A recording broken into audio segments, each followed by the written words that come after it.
వందనములు. ఈరోజు మరో దేవుని వాక్యంతో మీ ముందుకు వస్తున్న మీ సత్యోతమను.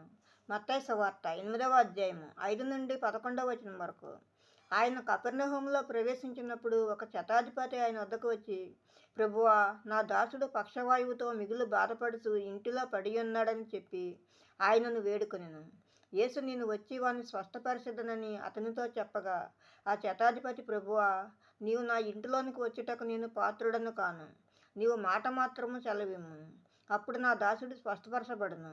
నేను కూడా అధికారమునకు లోబడిన వాడను. నా చేతి క్రింద సైనికులున్నారు. నేను ఒకని పొమ్మంటే పోవును, ఒకని రమ్మంటే వచ్చును. నా దాసుని ఈ పని చేయమంటే చేయును అని ఉత్తరం ఇచ్చెను. యేసు ఈ మాట విని ఆశ్చర్యపడి వెంట వచ్చుతున్న వారిని చూసి, ఇశ్రాయేలులో ఎవనికైనాను ఇంత విశ్వాసం ఉన్నట్టు నేను చూడలేదని నిశ్చయముగా మీతో చెప్పుచున్నాను.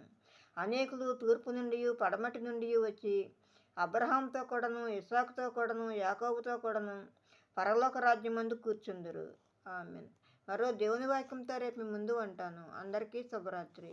మన ప్రభువును ప్రియరక్షకుడైన యేసుక్రీస్తు కృపా, కాపుదల, రక్షణ, ఆశీర్వాదము మనందరికీ ఇప్పుడు ఎప్పుడు సదాకాలము తోడై ఉండును గాక. ఆమేన్, ఆమేన్, ఆమేన్.